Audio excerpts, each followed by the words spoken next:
அன்பானவர்களே, அன்பு வணக்கங்கள். தொடர்ந்து நாள்தோறும் வீடியோவை பார்த்து வருகின்ற உங்களுக்கு என்னுடைய மனமார்ந்த நன்றிகள்.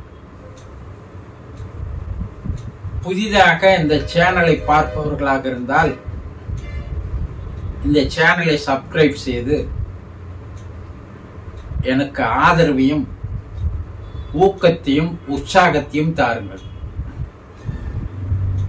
30 ஆண்டுகால அனுபவங்கள் உங்களோடு பகிர்ந்து கொள்வதில் எனக்கு ஒரு சந்தோஷம், மகிழ்ச்சி.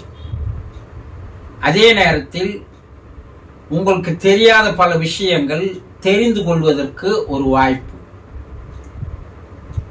வாழும் காலத்திலேயே பல விஷயங்களை தெரிந்து ஞானத்தை பெறுவதுதான் வாழ்க்கையினுடைய குறிக்கோள். படிப்பறிவால் வருவது அறிவாக இருக்கலாம், அனுபவத்தால் வருவதுதான் ஞானம். அறிவுக்கும் ஞானத்திற்கும் நிறைய வேறுபாடு, வித்தியாசங்கள் உண்டு. கடைசி காலத்தில் நாம் எடுத்து போவது ஞானம்தான் தவிர அறிவு அல்ல. அந்த ஞானம் உங்களுக்கு பல்வேறு வகையில் பயன்படும். ஆவி உலகில் ஒரு நல்ல நிலை உங்களுக்கு கிடைப்பதற்கு அது பேருதவியாக இருக்கும். அடுத்து ஒரு பிறப்பு எடுப்பதற்கு, நல்ல பிறப்பாக அமைவதற்கும் இப்போது நீங்கள் தேடிக்கொள்ளுகின்ற ஞானம் பேர் உதவியாக இருக்கும். ஆகவே இந்த ஞான சத்சங்கத்தில் நாள்தோறும் பங்கு கொள்ளுங்கள். இது ஒரு நல்ல வாய்ப்பு, நல்ல ஒரு சந்தர்ப்பம். ஒரு அன்பர் ஒரு கேள்வி கேட்டு இருக்கிறார். குருஜி, எனக்கு அன்பானவர் இறக்கும்போது அவர் எங்களோடு வாழ்ந்த நினைவுகள் இறந்து போய்விடுமா என்று ஒரு கேள்வியை கேட்டிருக்கிறார். முதலில் ஒன்றை தெளிவாக தெரிந்து கொள்ளுங்கள். பல பேருக்கு பல விஷயங்கள் தெரிவதில்லை. இறப்புக்கு பின்னால் மனிதனுடைய நிலை என்னென்ன நிலைகளில் அவனுடைய வாழ்க்கை செல்கிறது என்பது நிறைய பேருக்கு தெரிவதில்லை. நிறைய பேர் என்ன நினைக்கிறாங்கன்னா, அவர் இறந்துட்டார், அதோடு அவருக்கு நமக்கு இருக்கிற தொடர்பு அருந்து போய்விட்டது, முடிந்து விட்டது, இனி அவரால் எந்த விதமான பயனும் நமக்கு இல்லை, அவர் இறந்ததுதான் என்று நினைத்துக் கொண்டிருக்கிறார். இது பொதுவாக மக்களிடையே நிலவுகின்ற கருத்து. ஆனால் அந்த கருத்து சரியானது அல்ல. மனிதன் இறப்புக்கு பின்னால் மற்றொரு வாழ்க்கை இருக்கிறது. அந்த உலகில், ஆவி உலகில் அவன் சில காலம் வாழ வேண்டிய கட்டாயம் இருக்கிறது. அதற்கப்பால் மறுபடியும் பூமியில் மறுபிறப்பு எடுக்கின்ற சந்தர்ப்பம், வாய்ப்பு, வரம் இருக்கிறது. எல்லா மனிதர்களும் மறுபிறப்பு எடுத்துத்தான் ஆக வேண்டும். மறுபிறப்பு எடுக்காமல் யாருமே வாழ முடியாது. பரிமாண வளர்ச்சி மனிதனுக்கு அப்பால் அவனுக்கு மறுபிறப்பு தரப்படுகிறது. ஒருவர் இறந்து போய்விட்டால், மிக நன்றாக கவனியுங்கள், ஒருவர் இறந்து போய்விட்டால் அவருடைய தேகம், உடல், அது மட்டும்தான் மரிக்கிறது. ஆனால் அந்த தேகத்திற்குள்ளே அவர் உங்களோடு வாழ்ந்தார். எத்தனை ஆண்டுகள் வாழ்ந்தார் அவர். அப்படி உங்களோடு வாழ்ந்த போது நடந்த நிகழ்வுகள், சம்பவங்கள், மகிழ்ச்சியான தருணங்கள், சோகமான தருணங்கள், இப்படி உங்கள் வாழ்க்கையில் எதெல்லாம் நடந்ததோ அது அவர் மனதிலே பதிவாகி இருக்கிறது.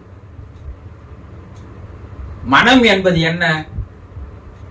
நாள்தோறும் நாம் எதையெல்லாம் நினைக்கிறோமோ, எதையெல்லாம் பார்க்கிறோமோ, எதையெல்லாம் அனுபவிக்கிறோமோ அதையெல்லாம் பதிவு செய்து வைத்துக் கொள்ளுகின்ற ஒரு பதிவான ரெக்கார்டு தான் அது.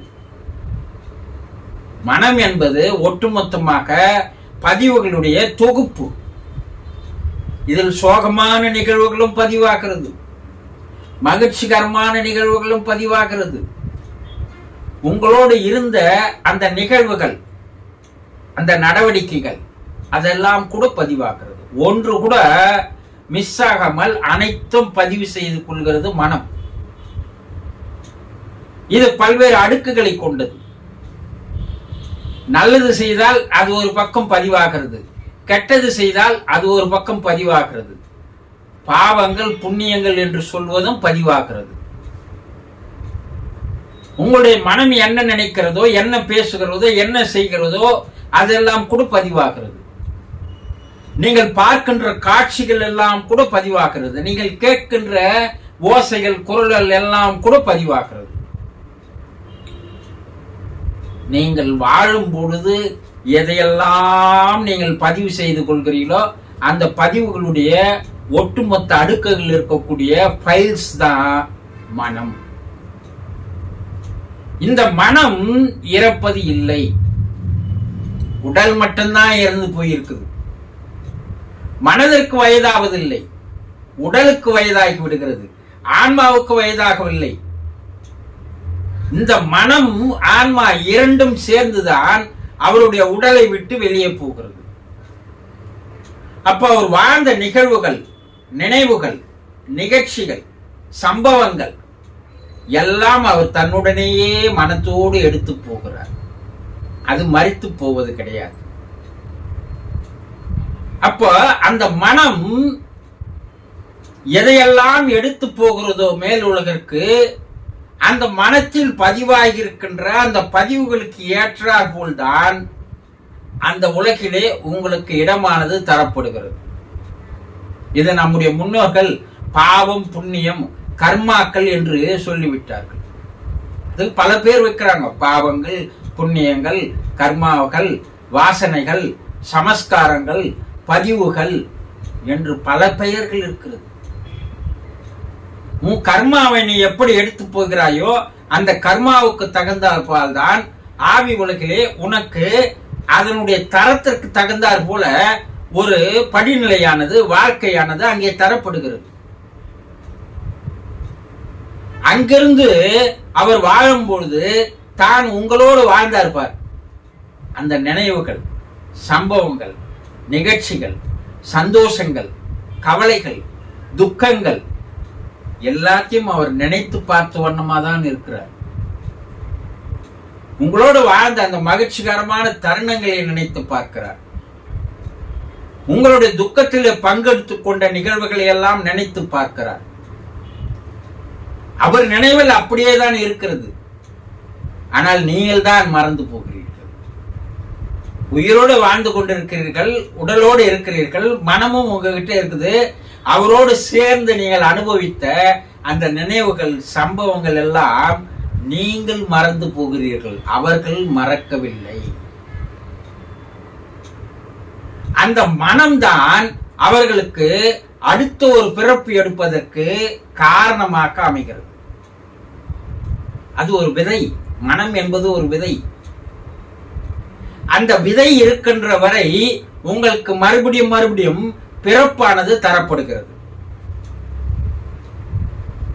நீங்கள் எந்த அளவுக்கு இந்த வாழுங்காலத்தில் நீங்கள் வாழ்கிறீர்கள், உங்களுடைய வாழ்க்கை தரம் என்ன, உங்களுடைய மேன்மை என்ன, உங்களுடைய புனிதம் என்ன, உங்களுடைய மனத்தை எந்த அளவுக்கு கலங்கப்படுத்தி கொண்டிருக்கிறீர்கள், தூய்மைப்படுத்தி கொண்டிருக்கிறீர்கள், இந்த தராதரம் வைத்துதான் உங்களுக்கு அடுத்த நிலை வாழ்க்கையானது தரப்படுகிறது.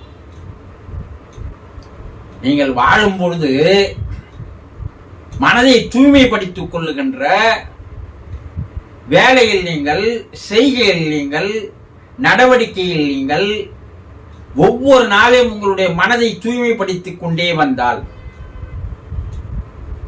ஆவி உலகிலே உயர்நிலை கிடைக்கிறது. அடுத்த ஒரு பிறப்பு மிக உயர்ந்த பிறப்பாக உங்களுக்கு அவதாரமாக மகானாக வருகின்ற வாய்ப்பு நீங்கள் தான் அமைத்துக் கொள்கிறீர்கள். இந்த பிறப்பில் உங்களை சுற்றி வாழ்ந்து வருகின்ற மனிதர்களை எல்லாம் உன்னிப்பாக கவனியுங்கள்.